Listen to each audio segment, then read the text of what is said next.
Good morning, good morning, good morning, everybody. It is Thursday, whatever the date is. It must be, yeah, I think I'll be celebrating the 4th of July or something very soon. I think we are. Anyway, before we begin this show, I'd like to say good morning to Grey Eagle, who is, as always, standing to my right side. And I'd like to say good morning to Chris, too. Good morning, Chris. Good morning, Rosemary. And what is the date today, Chris? Today is June 30th. It's the last day of Pride Month. Is June 30 days? I thought it was a 31 days. I don't know why I was thinking that. So is it the 1st of July tomorrow then? It is.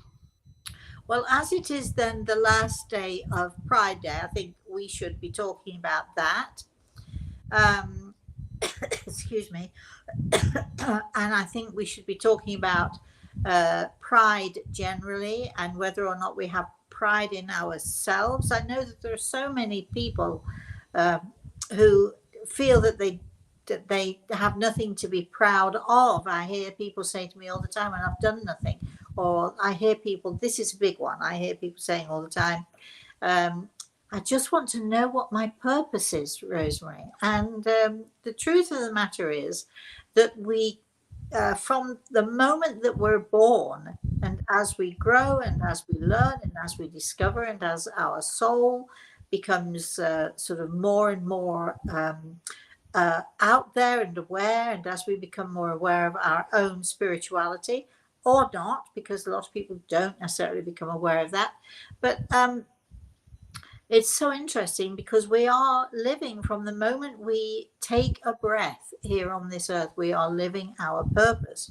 And some people think, well, look, I've been a mother, or I just work in a factory all day long, or I mean, I don't do much. What is my purpose? People look at the idea of a purpose as if it should be something absolutely great, something incredible, something other than what they're doing right now. And really, the purpose of coming to this earth, the purpose of living this earth life of ours, is that we learn in a spiritual sense, and sometimes we learn really strangely through the drudgery of life, because it's the drudgery of life and the the stuff that we have to do in order to make a living. But through those things we have to do, and through the drudgery, and through all of that, our soul is striving, learning, growing. And I think it's not so much what we do, but it's the attitude that we do things with.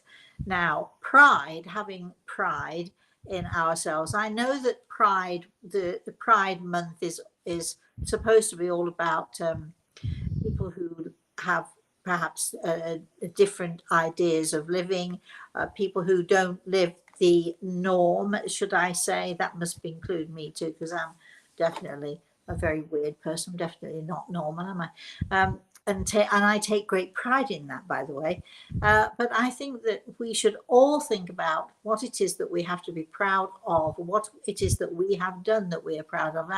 I look at my daughter, and I look at my grandson, and it is fair to say that I'm a very proud mother and a very proud grandmother. I don't think I did anything that most parents don't do. I don't think I did anything special or wonderful. I just loved them and love them still, and show that love in whatever way I can. And I know as a parent, boy, oh boy, have I made some mistakes. I know as a grandparent, I've made some mistakes. But my daughter and my grandson, they love me and I love them. And I think that if my only purpose in life was to create these two beautiful people, to create in them and instill in them a sense of pride in who they are, and a sense of pride in just being sensitive and gentle and caring. I think if my only purpose had been that, I would have been very happy with that. And I think that for so many of us, we're so lost because we're looking for our purpose. And at the same time as we're looking for our purpose, we are actually fulfilling the purpose we're here for. I don't know if that makes any sense. Anyway, Chris, is anybody there?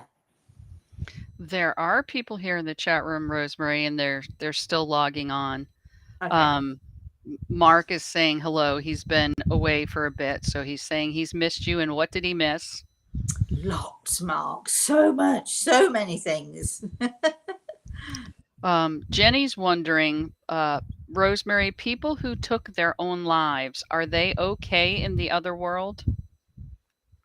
Yes, I get asked this question a lot, Jenny, and I think it's important because we know that there are many who take the view that to take your own life is a sin. There are many who look at people who take their own life, and I know that there are many churches that refuse to bury those people in consecrated ground because it's a sin against God and all the rest of it.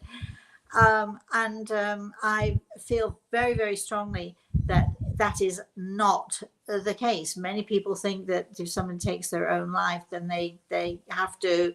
What is it that the church says? Not all churches, by the way, but what is it that the church will say? They are sort of, they've got to spend the rest of their lives in purgatory or out there with nowhere to go and so on and so forth. And I know that's not true because I have spoken to many, many people who have taken their own lives. Very often when people book consultations with me, by the way, for all sorts of reasons. Some people book consultations with me because they have a failing business and they want to know what they should do about it. And of course, the spirit world is always ready and willing to give great advice in that area. Many people have a consultation because they've lost someone dear to them. A lot of people have consultations because they, as you do, Jenny, they want to know, my brother, my sister, my mother, whoever it is, took their own life, and what happened to them. And I've spoken to many, many people who have taken their own lives, and I can absolutely tell you with an absolute certainty, that when someone takes their own life, it's because they are struggling, they are suffering. They're not doing it because it's a sin, and they're not doing it to sort of rail against God necessarily. They're doing it because they are desperate and often emotionally and certainly spiritually completely lost.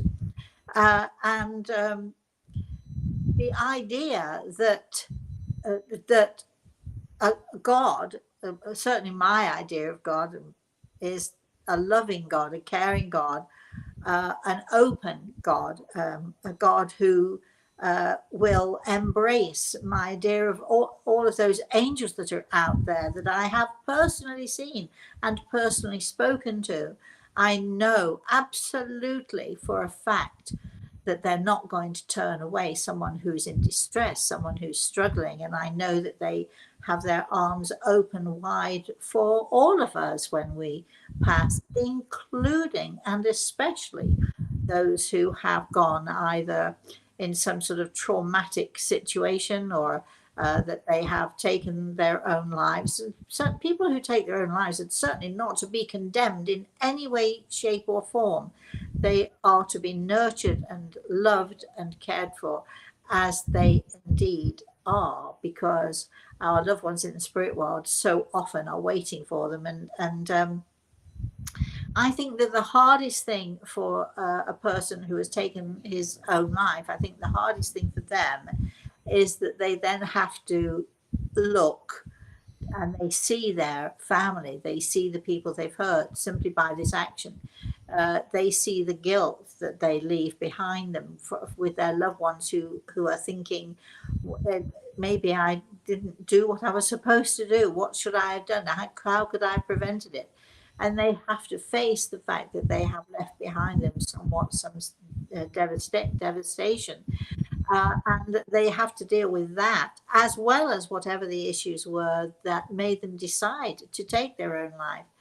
Now, here's something for you, a little thing for you as well, because you, often, all of you, you've heard me say you can't go before your time. And I have had occasion to talk to people who've taken their own lives, who have taken their own lives because they have heard their name called and they know it is their time to go. So there are lots of reasons why people take their own lives. There are lots of reasons why people do it, but it is not something that they are condemned for in any way, shape, or form. And I've spoken to many people who have taken their own lives whose one big regret, I do have to say, is the devastation they leave behind for their loved ones. But um, I've never spoken to someone in the spirit world, whether they've died of natural causes, whatever that might mean, died in their sleep of old age, I suppose, or however they have passed. I've never spoken to anyone in the spirit world who didn't have joy, love, lightness, brightness, who were not surrounded by that light and the light of God. I've never spoken to someone who someone in the spirit world who has died through these actions, through, you know, through, let's say, in ordinary or perhaps a bit extraordinary circumstances. I've always and only ever seen the joy, and that includes those who have taken their own lives, because even though they are struggling to face the devastation they left behind, they are also joyful to be with their angels. They're joyful to be with their family. They're joyful to be, as they would tell you, they're joyful to be home. All right, Cheryl's asking, so do souls on the other side have, quote, pride in learning new things or whatever? Uh, yes, I think not so much pride, but learning to value themselves, and definitely pride in their children and their grandchildren, all of those they've left behind. I've oftentimes heard a father say, tell my daughter I'm so proud of her, or tell my son, you know, that he's doing so well at school. I've often heard people in the spirit world sort of give accolades to their family and to their friends, in fact, and encouraging them and telling them how well they're doing, and sometimes, well, oftentimes giving advice. No, no, no, don't do that. No, don't turn left, turn right. You know, that sort of thing. Because our loved ones in the spirit world are there to guide us, to help us, and to guide us, and to steer us, and that, in fact, is what they do. All right, Martina's asking, do the souls hold a grudge against us? No, I don't think so. Um, I think it might be more that we might hold a grudge. I'm thinking of a particular lovely, lovely lady who came to see me. Her husband had passed, and he'd done some awful things to her before he died. He knew that he was dying, and he uh, did some awful things to her anyway. And when he came through to talk to her, if anyone should have been holding a grudge, it should have been her, I have to tell you, because what he did to her was really bad. Um, Knowing that he was dying, and sort of involving people he knew that she would have trouble with. And so, anyway, that's a whole other story. But um, she amazingly, and in my opinion, she had every right to hold a grudge, but amazingly, she did not. But her husband, oh boy, from the spirit world, was devastated by what he'd done. Not that he could have changed it, not, no matter how times he said he was sorry to her, um, didn't change the situation. But he was so afraid that she would, rightly so, be angry with him, be disgusted with him. They were married for something like 30 years, I think, and what he did at the end, and they were pretty happily married too, and she was a good wife to him, and I think he was an okay husband to her. But anyway, who knows what happens, as people are dying, especially people who know that they're dying.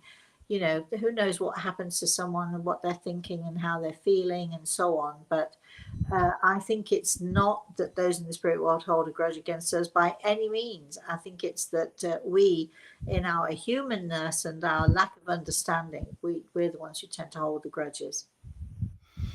All right, Mark is saying, I've been having so many dreams of his mother and father this past week because his favorite sister and her daughter are visiting.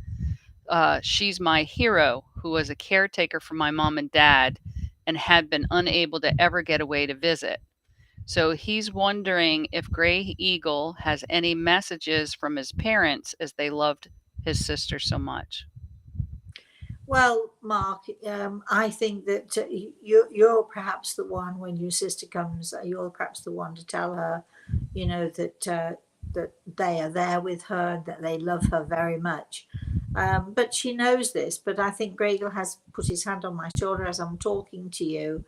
So I'm going to say he tells me they're sending lots of loving kisses. I didn't expect to say that to you, but there you are. There's your message. They're sending lots of loving kisses. But the most important thing is enjoy yourselves. Be together and enjoy yourselves, and make the most of every moment that you have together. Cheryl says, when you're speaking about pride, that she was always taught that pride was sinful. Pride comes before a fall, right? All of that stuff. Yes. Well, yeah, I do. I get that.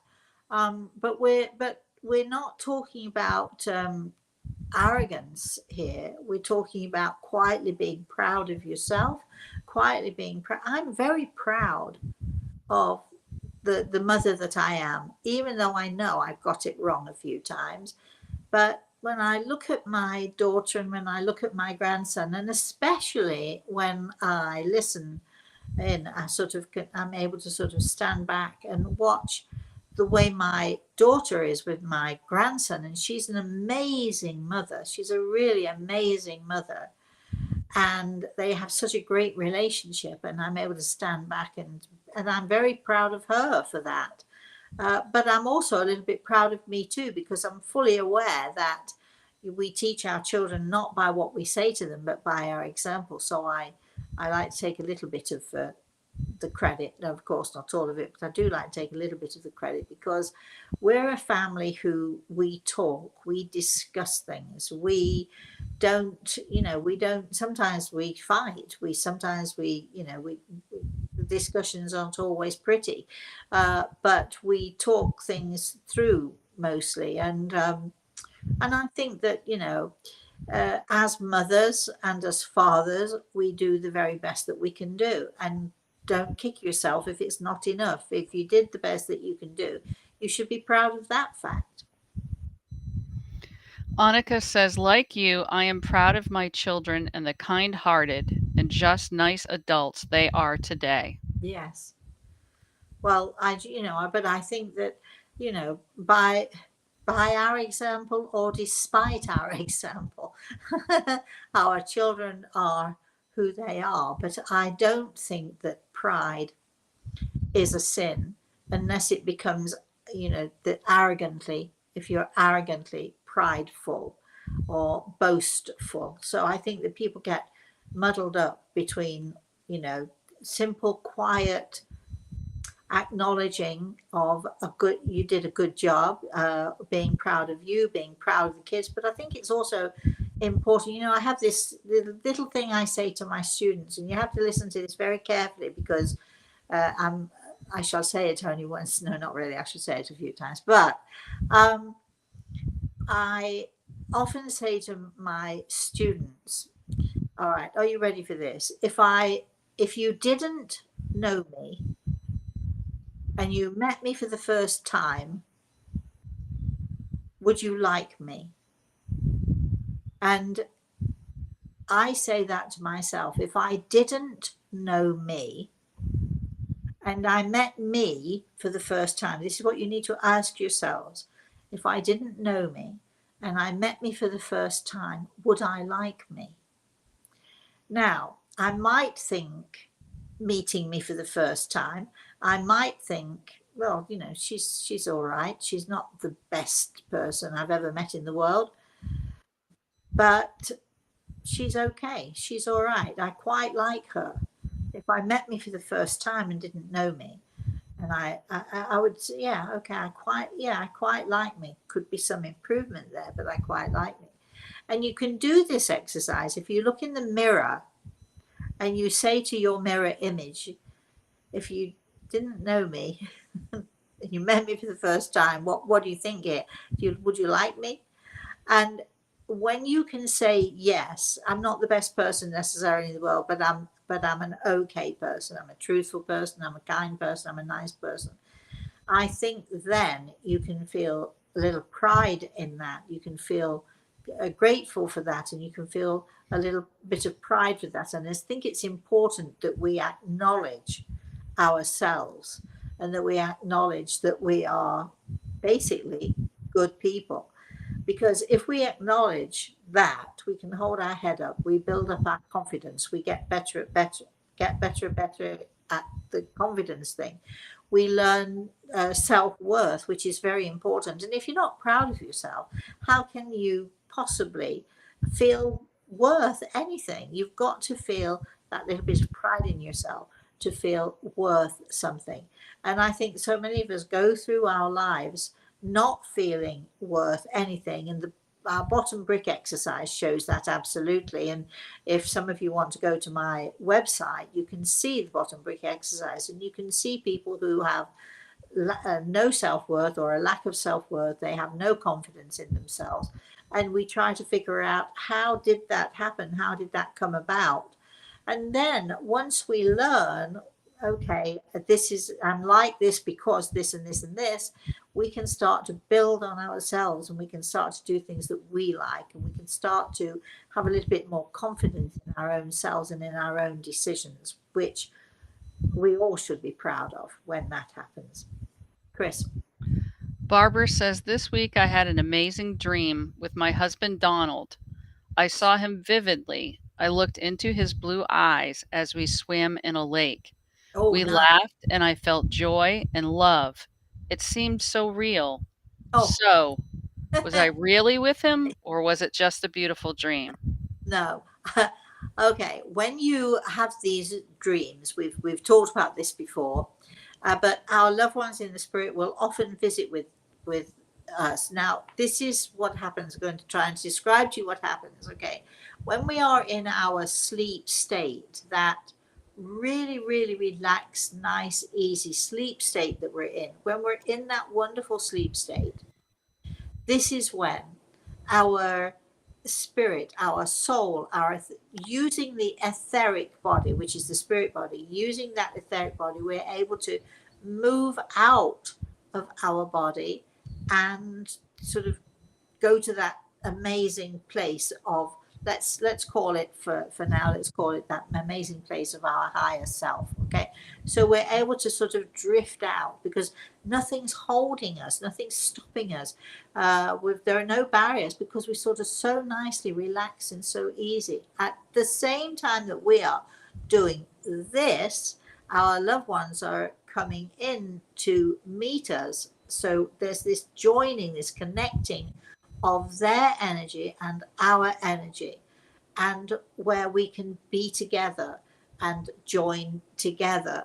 And it's interesting that you say that this was in a lake, because I can visualize that what you're in is it's almost like a universal pool where we can all join together. And the experiences that we can have when we drift off into that other world, let's say, and connect with our loved ones who are there. Um, the amazing thing is that when we wake up, we know it's real. It doesn't matter what anybody says, because this is what happens, and I can guarantee this is what you've been doing. Um, you know, I had this amazing dream, but it was so real. But it was only a dream, but it was so real. But it was so real, and you keep saying that to yourself because it's so real, and you keep saying that to yourself because guess what? It really is real. So you've had this wonderful and amazing experience with your husband, and you must have a wonderful relationship with him. to have had this amazing experience, and don't doubt it. Just uh, embrace it as much as you can, and perhaps wait for the next time. All right. Cheryl's saying, are there communities or cities on the other side? There are communities of people and groups of people, and there are different things that we can do and different people that we get to sorry, I'm listening to Gregor here. There are different groups of people we can get to know. There are places of learning, Gregor says, not necessarily buildings. That's for this earth of ours. We live in this material world. So we leave all of that material stuff behind, but there are places of learning. There are areas where we can go to become more of who we are. I had a wonderful, wonderful consultation a couple of weeks ago with a couple who lost their daughter. She was 16 years old, and this was the second time that they'd come to me for a consultation. And of course, she came through to talk to them. And one of the things that we talked about was what was she doing, and she was telling them how she was learning to help the children who came from the spirit world, and how she was learning with her angels how to deal with the little ones who had sort of had to leave their parents, had to leave their homes, and so on and so forth. These young children, and the father of this girl, actually, as I was telling him what she was saying, he looked at me and he said, well, that's what you told us last time. And I said, well, that's good then, because I would have hated to have told you a different story. So, being consistent is important. But so he said, yes, you told us she was a healer. And I said, no. He said, you told us she was, she was helping these children, that she was a healer. I said, no, she is learning. So this 16-year-old girl had chosen to be in that environment where she could, along with her angels and along with others who were much more evolved than she chose to put herself in that situation where she could learn and grow. And her goal, her purpose, how for however long that purpose lasts, maybe as she gets a little older, she'll change her purpose, who knows. But her purpose right now in the spirit world is to help, to learn how to help those children who come from this earth plane, who leave their parents, who leave everything behind. They leave their siblings behind, and they need help and guidance in order to deal with this new life that they have. Chris. Josephine says, thank you, Rosemary, for this clarification of the love that is there for people who commit suicide and for making it clear what they do need to deal with. Right. I think, it's there are so many misconceptions.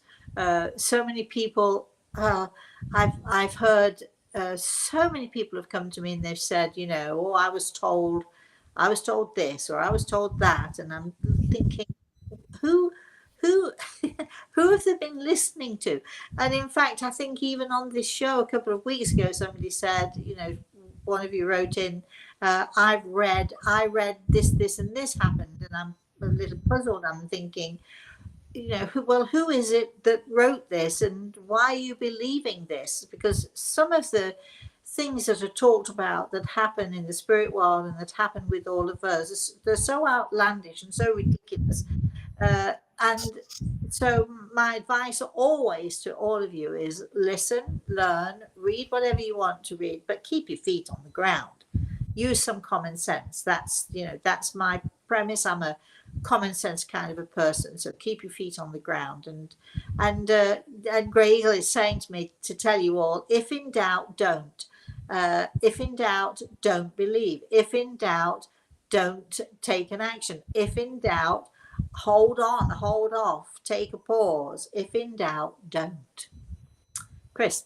Judith says we totally understood why my nephew took his life. He was on heavy drugs for pain, but he was still in agony. He didn't want to leave his family, but he had reached his breaking point. Yeah.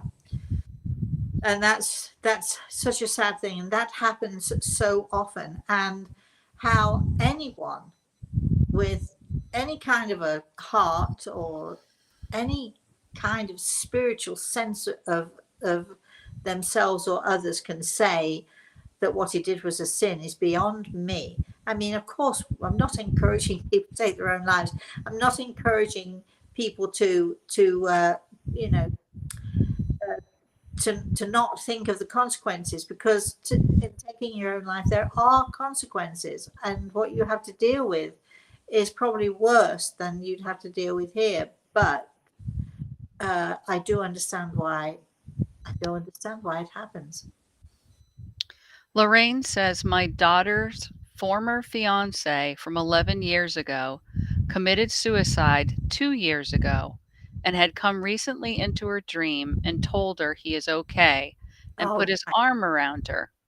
He had many issues: depression, eating disorders, mother issues, and they broke up 11 years ago due to he was not able to go through the wedding. This was devastating to all. My daughter at the time was heartbroken about the breakup. She's since met her husband and married almost 8 years to this wonderful guy, but she will always have a special feeling for the former fiance. how lovely that he came to her in her sleep state. Excuse me, I'm not just wriggling a bit.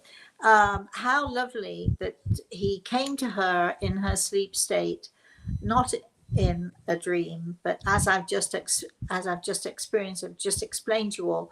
How wonderful that he was able to do that to her, because obviously he cares as much for her as she cares for him, and that's a really wonderful thing. Judith's asking, do you have a formula for healing or helping deep clinical depression in others? Well, do I have a formula? Oh gosh, probably not. But healing works. We are, in fact, I think, possibly next week going to be having a healing session, and I know that there are so many things that we can do to help depression and to help people who are depressed. Um, Here are the blocks to that, and it's difficult because when someone is so depressed, depression is a horrible, horrible thing. It's a horrible place to be. Um, but drugs, often doctors prescribe, oh, well, he needs this, just give him a little bit of it, and so on. And then people become reliant. We know all of those stories, don't we? But very often, those drugs that help with depression can also muddle the mind to the point where you lose the ability to deal with what's going on with you, or you lose the will, because it can make you, those drugs can make you so relaxed and somewhat indifferent to trying to understand where this depression is coming from. And I think that if I had a formula at all, it would be the bottom brick. Try to figure out where that first drop of poison, I call it, that first brick that builds the wall, try to find out the root cause. Because so often we treat the symptoms, but we don't treat the cause. And the point of the bottom brick is that we take a look at where these things, where they come from. Where does lack of self-worth come from? Where does um, insecurity come from? Where does where does this mistrust that I have within me, where does that come from? Where is that first tiny little seed that makes you feel less? Where did that come from? And as I say so often to my lovely bottom brickers, and any one of you can apply to be a bottom bricker, by the way. But I say to my lovely bottom brickers, and those of you who've watched the bottom brick exercise, or if you haven't, go to my website, Rosemary Altea, I think it's right. RosemaryAltea.com. Yes. It is, yes. Do go there and you can see this exercise being played out with, with a few different people. But when we do the bottom brick, we're looking for the root cause, that tiny seed, that first drop of poison, that first brick that we put in place. And it can be when we're even as young as 3 or 4 years old. That first brick that we start to build the wall between us and the rest of the world, because we build the wall to protect ourselves. And then as we get older, and the wall is now high and thick, we hide behind the wall so that we don't get hurt. And often people who are aggressive or who are mean or who sort of have overreactions to things, it's because they've built the wall. Well, all very well and good. It might protect you from being hurt, but it also keeps you isolated. Behind that wall, you stay isolated. So we call it the bottom brick exercise, because what we do with this bottom brick exercise, we don't point the finger at anyone. It's not about who caused it or who gave me that first drop of poison. It's not about that. It's about, where did it come from? Why is it there? And how come I've built this wall now so thick and so. And my job as the bottom brick facilitator is to take that bottom brick, yank it out, pull it out. We know what happens, don't we? When we pull out the foundation of a wall, eventually it crumbles. And that's what we're trying to do. We're trying to bring the wall down slowly and surely, bring the wall down with you having an understanding of why you built it in the first place, and with an understanding of the fact that you've built it, but now what you've done is you've isolated yourself. You're not able to share your feelings with others. You're not able to sort of, tell someone near you love them. You sort of, the wall is so much in place here that, and it's so easy to hide behind it.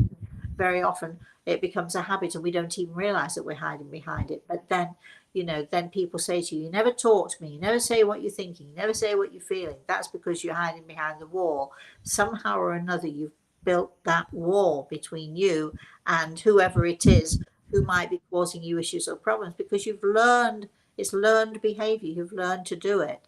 So, so when people get depressed, so depressed, if they take drugs, it can dull their senses. They're not able to deal with it.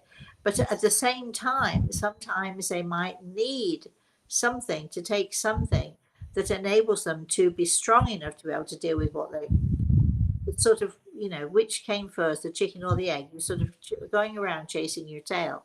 So I think that if somebody is in deep depression, the formula for me would be, all right, I'm not going to heal the depression. I'm not going to, I'm not going to give you anything that's going to make you feel better or calm you down. What I'm going to do is to say, okay, where did it start? Where did it come from? Because once you find that seed, once you find that drop of poison, you can deal with it so much easier, because you have an understanding then of why you behave the way that you do, and why why you've allowed the depression to take such a hold on you. It's a very difficult and a very tricky thing to do. If someone had severe and deep depression, you would have to do this with the aid of a medical professional who can make sure that, whoever this is can handle what you're doing also. But I guess that would be my formula, the bottom break. Chris. Darla made a comment saying learned behavior teaches us to be hard on ourselves, and they're speaking in reference to child abuse. Okay. Yes. Well, learned behavior can really bring you down and make you hard on yourself. Let's look at child abuse for a second here. There are lots of different ways to abuse someone.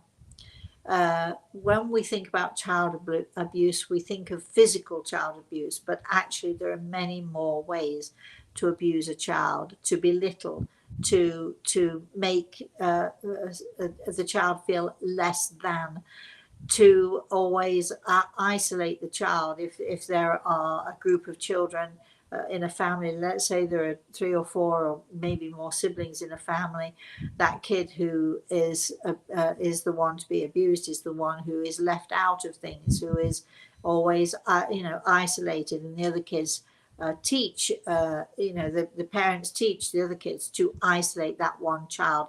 So it's not necessarily physical abuse that we're looking at, because even as physical abuse is going on, it's the emotional, the spiritual, the mental, let's say, abuse, that emotional abuse, that is the hardest to deal with, and it is the hardest to overcome.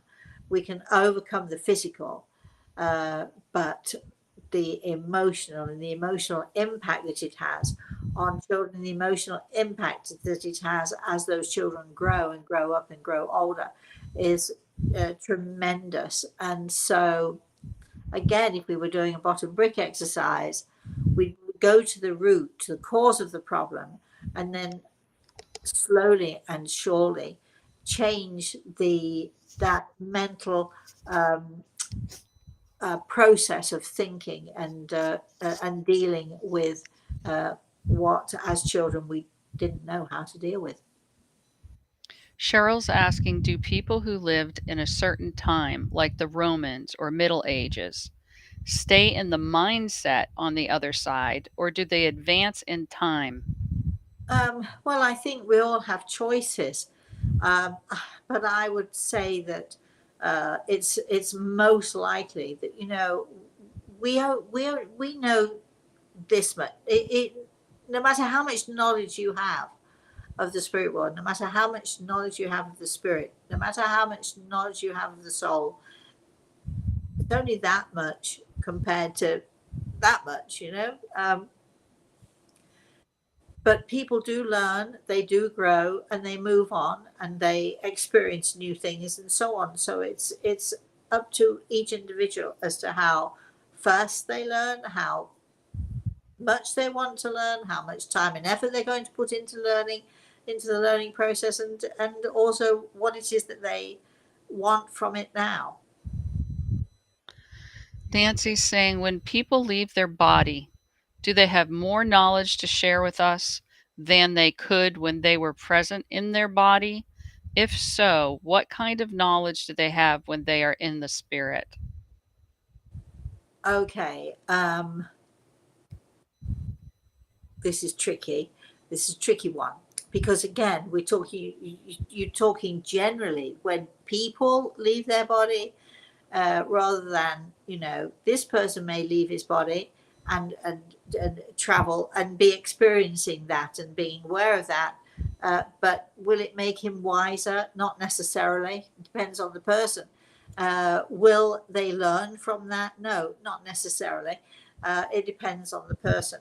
Um, does it give you wisdom? Does that experience give you wisdom? Only if you're prepared to learn, only if you're prepared to be open minded about it. So it depends on the individual. Sorry to be so vague about that, but it really does. You're wanting me to give you an answer for all people who have had this experience, and everybody deals with their experience differently. Darla says, Rosemary, you give me hope for eternity because this life has been horrible. I hope Oh, my lessons here are for a good reason. well, look, you see now, I want to just point out to you that I'm glad that I give you hope, but okay, when you say this life has been horrible, I don't want to hear you say that. I really don't, because I'm guessing that there have been some moments in your life, some times in your life that have been wonderful and joyful. This might be one of those, because I'm talking to right at you. Look at you, I'm looking at you right now. And so, if you just say my life has been awful, it's been a waste of time, or it's been horrible, or so on and so forth, um, you're taking the attitude of forgetting. I'm not going to process. I don't want to think about the good stuff because I just want to focus on the bad stuff. So I don't want to hear you say that because it upsets me for you to say that, because I know that even as I'm talking to you now, this, you may not like what I'm saying to you, but it's a beautiful experience. I'm talking directly to you.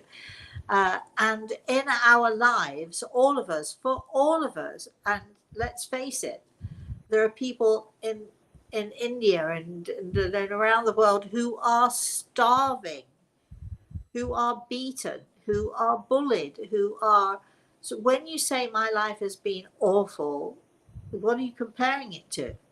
Because I know for a fact my life, as painful in some parts as it has been the most amazing life possible. It's an incredible life because I look at the good stuff. I look at the joyful stuff. And I also, and for those of you who have subscribed, and I would advise you, if you haven't, go to my website, subscribe, because the newsletter's coming out.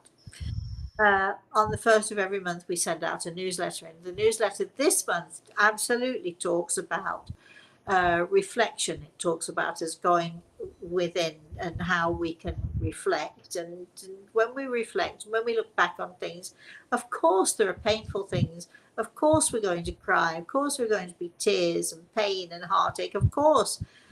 But these are the gifts that make us who we are. These are the gifts, my darling, that help you to say, Rosemary, you give me hope. So you see, you're not as lost as you think you are, because you're reflecting and you're looking to the good and you're reaching for the good in something, which is a great, great thing. And no matter how lousy you might think your life has been, please take a look out the window right now and look. If there might be sun, there might be clouds, there might be rain, but my goodness me, we're alive and joyful. Chris and I went they call it the jetties, uh, yesterday, last night, and it was threatening rain, it was threatening thunderstorms, it was threatening all sorts of things. And we went a couple of days ago, and we actually went in a storm. There wasn't really a sunset, but we saw some amazing lightning flashing through the sky, some fork lightning, some sheet lightning, and we took a drive along the coast and couldn't see much, but it was incredible when the lightning lit up the sky. You could see for a few seconds this incredible thing happening. And yesterday we went and we arrived there. We got a perfect parking spot, and we could absolutely see the sunset, all of the sunset, without anyone blocking our view. And Chris suddenly said to me, Rosemary, look at that. And I turned around and there was a double rainbow.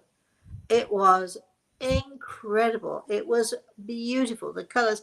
Now, even if you're having a really, really awful, lousy time, take a look at that rainbow. And Chris said to me, okay, now you've got to sing the rainbow song, which was a bit ridiculous, but I sang it anyway.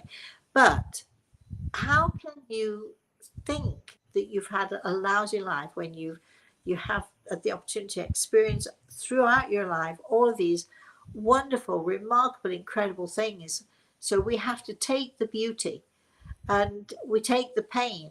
And I personally am grateful. I mean, somebody said to me, okay, you got to do it all over again. I might not want to do it all over again, but at the same time, if I hadn't had the pain, I wouldn't have the understanding. If I hadn't had the pain, I wouldn't be, I wouldn't be not only sympathetic to others going through pain, I wouldn't be empathetic. How could I possibly be empathetic if I haven't suffered myself somewhat? And you know, are we going to be a victim or are we going to be a survivor? My darling, I know you're a survivor. Be a survivor. Look at the good stuff. Chris. Rhonda says, I read all of your books over and over, and I practice all that you teach. Oh, good. But Rosemary, I talk to my dad all the time, and I always feel him close, but this week I've missed his physical presence so much. Oh, right. Well, Rhonda, my darling, all right. But first of all, thank you for reading all the books. I love that you do that. But not only do you have to practice, not only do you have to talk to your dad, sometimes you have to just sit still and listen and trust that he's there because he is. And you know that he is. But sometimes it's hard, isn't it? Sometimes you just, sometimes you just get it. It's not even that you're necessarily a lonely person, but sometimes you're lonely for that one wonderful. I'm getting a lovely hug right now from my daddy. Can't believe this. I'm sorry to do that to you, but I think your daddy is hugging you too. So you've got to pay attention and be aware and try to listen. I mean, I love the fact that you're doing all of the exercises, you're doing everything that you need to do, my darling. But you need to listen more, pay attention more. Gregor says you need to be quiet. You need to be quiet inside. Chris. Mark says, I shared this sad information a bit ago. The home that is one door away from my home, a young man took his life, and his cat, leaving another cat to see all this in a horrific way. The house has been sold, then resold not long after, and owners flipped it, and it has been for rent. So no one has taken this rental. Now owners are trying to sell. Today the signs were removed from the property. Can Gray Eagle give me some advice for this? And I feel this dark energy within those walls. Would this energy transfer into our neighboring homes? Should I speak with the sellers of this property? I'm very concerned. All you have to do is send out your prayers, Mark. There is no dark energy in that house. It is what we feel, what we imagine. It is our sadness that we are, sort of feeling. But it is, it. If you're concerned, just send out prayers and cleansing. Um, you might want to get a sage stick and do a little bit of cleansing. It doesn't matter that you don't go in the house. You can project your energy towards that. So, but it's not about the dark energy of the house, it's about your sadness that you're feeling and projecting. Kate is asking, is it any different for young children when they cross over? I believe we have family slash angels to greet us, but what if they're too young to know any of those things? I worry that my son was scared. Oh, darling, I'm listening now to Grey Eagle. Give me a minute here to tell you absolutely not. Because our children are held, they are held by their angel. And our angels, we try to every December we try to do a show which talks about angels. We do a when I say we do a show, we do a webinar about angels, and uh, our angels, their energy, their light, they emit this incredible sense of peace and harmony.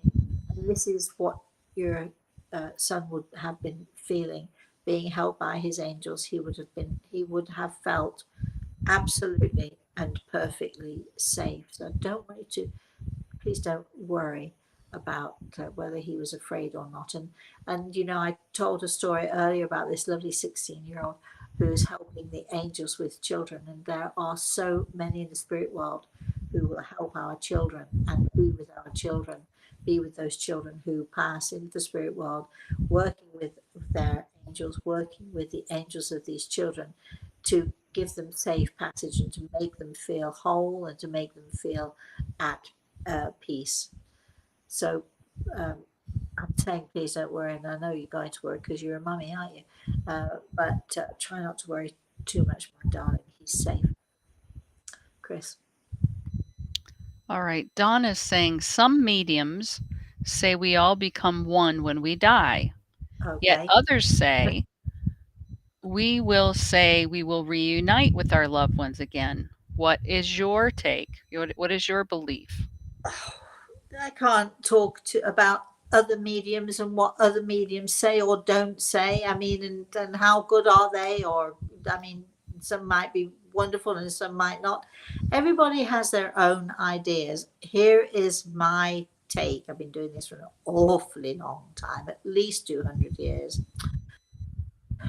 I'm that old, you can see the wrinkles are starting to show. All right, let's take this seriously.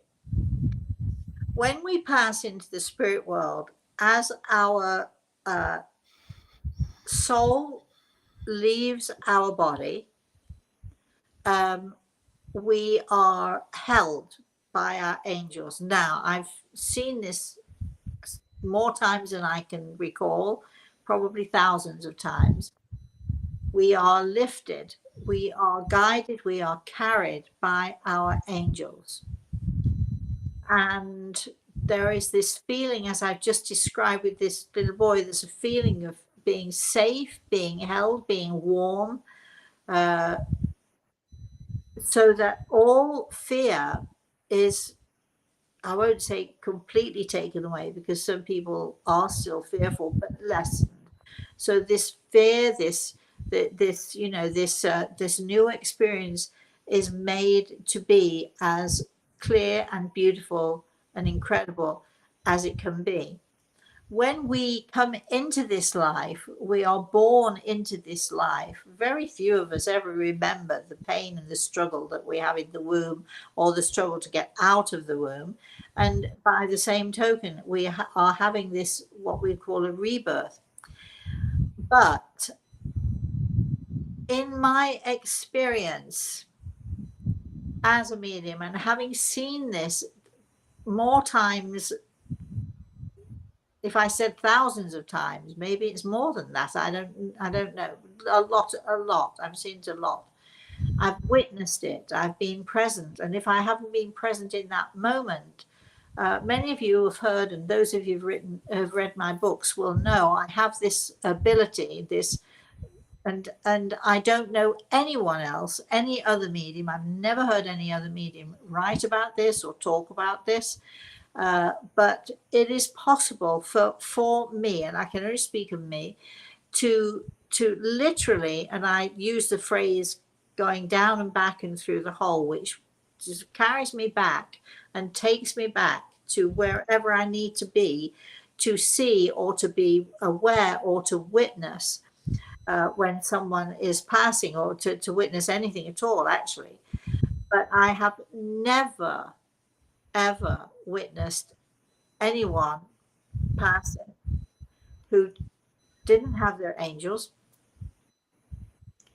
and have always had someone in the spirit world, usually a family member, not always, but usually a family member, definitely always someone who loves them, who cares about them, who reaches out a hand to them and welcomes them and brings them in to their new, let's say, their home, they're coming home there. And very often I see them then being greeted. If you read the story in The Eagle and the Rose, there's a story of Marjorie who had a cancer, and she had it for a very long time. She was a patient of mine for a very long time, and she asked me if I would be there with her at her passing, and I said if I could, if Greg would allow it, if I could, I would. Read that because that will explain also somewhat of the process. We don't, in my experience, and clarifying, in my experience, we don't, as we pass, suddenly become, we don't merge into whatever it is, or a single being. I don't know what that means anyway. We retain our personality, we retain our individuality. We meet our loved ones, we meet our friends, we meet our families, and they are all waiting for us. And I'll go a step further than that, because when I give consultations, sometimes it's a battle for me, because who do I talk to next? Because we have a mother, a father, a grandfather, a grandmother, and so on and so on and on and on it goes. We have uncles and aunts. We have friends who come because they don't necessarily come to talk to me, but they come with these people who they know are going to be able to talk to us and give messages. But they come for the experience. They just want to be a part of it. They want to just join in somehow. I do not see them as one whole body. I see them as individuals. And so many times, and in fact, fairly recently, I had gave someone a consultation, and this person wanted to connect with her parents. I think, let's say that, and the first person I described was this. Well, he was almost indescribable, very unusual, uh, very different character. And he sort of, let's say, because he's big, he was tall, he was big, he was had a very strong, powerful personality. And I'm describing this guy to her, and she's looking at me as if I'm crazy. She says, I no, no, that's nothing like any of my family. I don't know who this is. I have no idea who this is. And sorry, but and I was saying, he tells me how he died and so on and so forth. And then finally he said, gave me his name. And and she's denying, I don't know anyone like this. And as soon as I gave her his name, she started laughing. She said, oh my goodness. And her husband was in some sort of a club, or when groups of guys get together, what have you. And this particular guy who came through from the spirit world was very involved in the club, running the club, all the rest of it. And he just wanted to tell all those guys who get together every month, who were really, really heartbroken and in grief and grief stricken because he had died so suddenly and so horribly. And he just wanted to say, before her mum and dad get a chance to talk, I knew if I didn't get in first, you probably might not have seen me. And he came right in there and just said, can you tell the guys? He said to her, will you tell your husband to tell the guys, hey, I'm okay.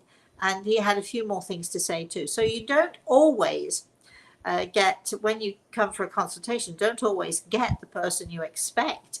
Uh, you might get a nice surprise, but no, I do not believe that we all merge into one. I do believe that we retain our individuality.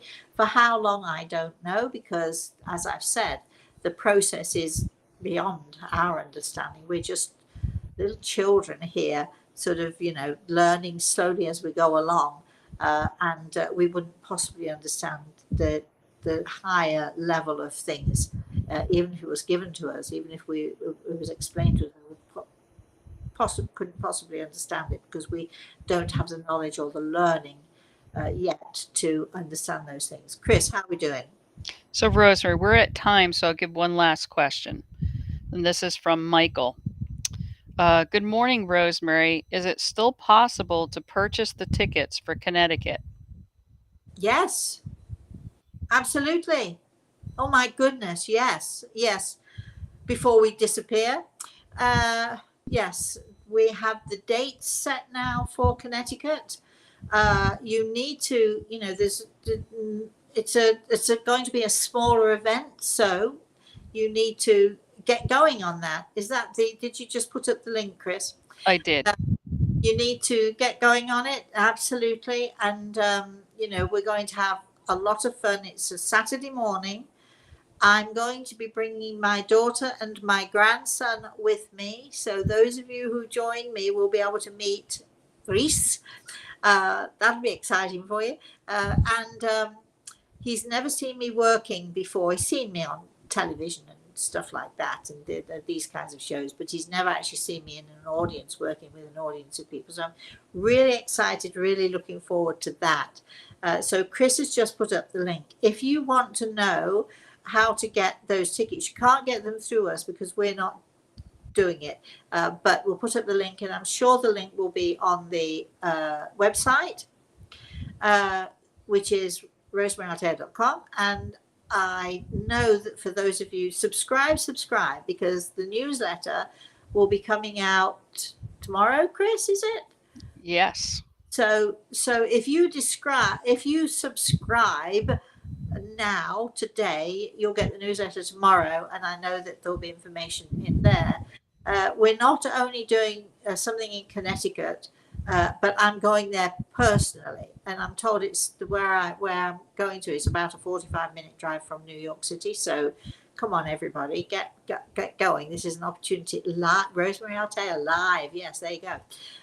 Really live. You'll be able to come up and pinch me, won't you? Don't hurt me though. But we're also planning on some events, possibly 3 events, um, with a group out of Chicago, but there'll be tickets available for any of you who want to join in. That will be a Zoom or something similar event. And we'll tell you more about that once the dates are absolutely set. We don't have the date set there, but we do absolutely finalized yesterday, the dates for Connecticut. So that is, can you give me the date, Chris? Yeah, I can. August 27th from 10 a.m. August, to 1 p.m. August the 27th. Now, I know that some of you, it's still August, and I know you'll be on vacation and all the rest of it. So I know that, but I'm going to suggest if you do want tickets to get them as soon as you can, because as I've said, it is a small event. We are limiting tickets because of the size of the venue. So we only just today said it's a go. So Michael, get on it. And don't forget to come and talk to me, because I should be mad if you don't. All right. Anything else, Chris? No, we're over time, Rosemary. Okay. So, if you would like to know more about the bottom brick, if you would like to be a bottom bricker, join the club. It's a very exclusive club if you'd like to be a bottom bricker. If, excuse me, if you would like to have a consultation with me, if you want to know more about my books or anything at all, if you want to know anything at all, please email Chris, Kris, at rosemaryaltea.com. If you email Rosemary at rosemaryaltea.com, you'll get Chris will answer it anyway. But email, let us know, keep in touch with us. We have some plans for, and again, if you get the newsletter, if you subscribe, you get the newsletter. We are doing a cracking up, not this coming Friday, but the I think it's the 8th of July, which is a week on Friday. We're cracking up. We're doing a cracking up with my friends K and K. We are also next week. We're going to try to fit in a healing session. So we'll let you know. Just keep watching. We'll post it. Just keep watching. By Saturday morning, when we do story time, we'll let you know the exact date and time that we're going to be doing a healing session with you guys, and so join in then. Don't forget, if you can't join in live with us, we put everything up on YouTube, or everything goes somewhere, and we'll let you know where you can find it. If you've got a suggestion that you'd like us to do something for you, or you've got an idea, or you've got a topic that you'd like to specifically talk about, if you'd like to do that, we can do that also. Again, email us, Chris, Kris, at rosemaryaltea.com. That's it for today. We've loved. I've loved this morning. I don't know why I have, but I have loved this morning. It's been great. Thank you so much, everybody, for joining us. Thank you, Chris. You do a great job. And of course, last but by no means least, thank you to Grey Eagle, who is still here and chuckling at me, and he's been participating quite a bit this morning, hasn't he? I've felt his hand on my shoulder so many times today. And of course, my daddy, who I felt his arms go around me, which was lovely. Okay, so if I don't see you before, and we may have an off the cuff, why don't we just do an off the cuff, Chris? Tonight, tomorrow night, who knows when we're going to be doing an off the cuff. Anyway, we'll be keep watching for us. We'll do an off the cuff, and until I see you again, Saturday morning, 11 a.m. story time. No idea what I'm going to tell you. I might tell you a personal thing too. You never know. Oh, I don't know. We'll see.